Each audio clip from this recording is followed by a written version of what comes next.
War always poses a threat to many. You all see in the media and read in reports what is happening in Ukraine because of Russia's war. It's something many are imagining happening to themselves. But the deepest understanding of war is always found in the home it destroys. Thank you. Slava Ukraini. It's hard to believe that the current war in Ukraine has been going on for more than 3 years. Russia invaded in February of 2022. You may have heard a neighbor or a family member asking, why should the United States be involved at all? With so many problems here at home, why should we care about a war on the other side of the world? Well, there's 2 ways to answer that question: the humanitarian crisis and our national security.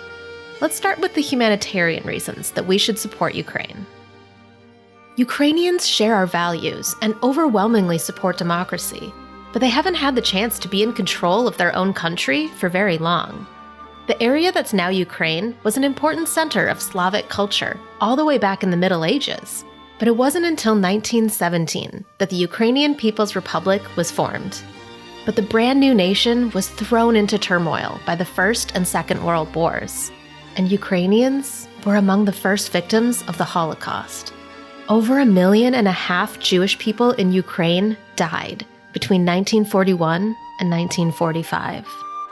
After World War II, Ukraine became part of the Soviet Union. And following the collapse of the USSR in 1991, Ukraine became its own country and has worked hard to maintain democracy ever since.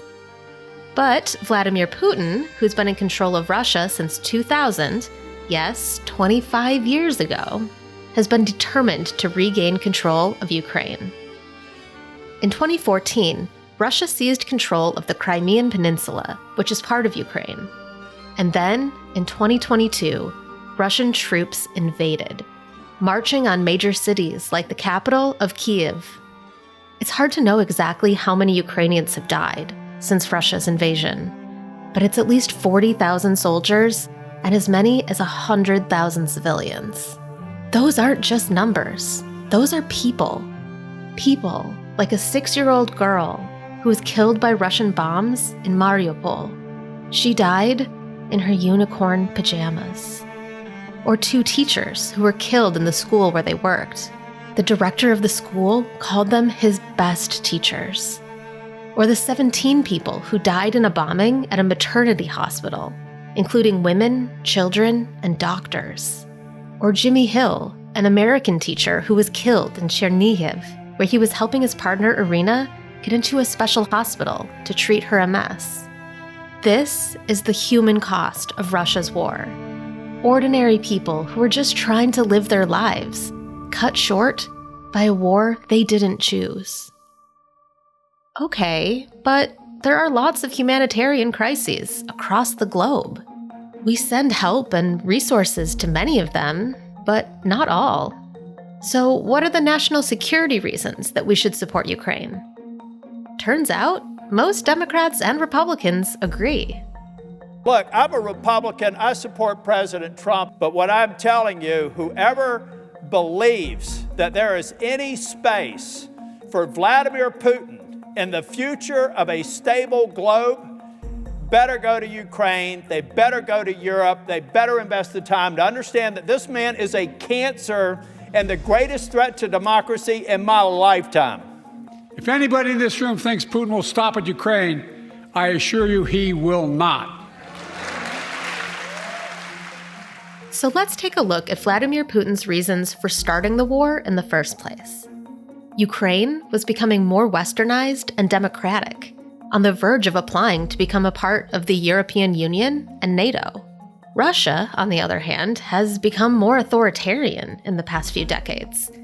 Putin views Russia as a great world power with the authority to control the countries around it, just like they did during the Cold War. The more democratic and European Russia's neighbors become, the more Putin's power is under threat.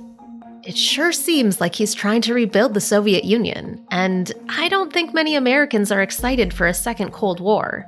Remember the part about the looming nuclear Armageddon? And the rest of the world is watching too. If we allow Putin to invade and take over a democratic, independent nation, it sends a message that other countries, like China, can get away with it too. For that matter, what will stop Putin from continuing his expansion into Poland or other European countries? As real as the humanitarian crisis is in Ukraine, what happens there is also hugely important for our national security. The United States is one of the biggest supporters that Ukraine has on its side. Although Europe overall has provided more aid than the United States, we're the single biggest contributor to the cause. At least we were, until Donald Trump took office in January of 2025. He put a, quote, pause on our support for Ukraine after a disastrous meeting with Ukrainian President Zelensky, where he and Vice President Vance claimed that Zelensky wasn't sufficiently grateful for our help. Trump has openly admired Vladimir Putin for years. So there's real concern that he'll stop our support to Ukraine altogether. It was very nice. He said great things. He even called me brilliant. Isn't that nice? And you said that was an honor, McDonald. Of course it's an honor. Look, I think it's an honor. I'm not talking about, hey, I compliment people sometimes, and maybe sometimes you don't mean it, but I think he meant it. Trump still says that he's committed to ending the war. But will he end it in a way that's good for Ukraine and democracy? Or will he end it in a way that's good for Putin and himself? It's hard to imagine that a conflict on the other side of the world could affect us and our families. But it wasn't that long ago that American kids were ducking and covering under their desks. This war is already tragically close to home for kids in Ukraine, and it could be other kids across the world, including ours, that feel it next. The situation between Trump, Zelensky, and Putin is changing by the day. We don't know yet how the history books will be written, but the future of democracy hangs in the balance. And that is why we should all care about Ukraine.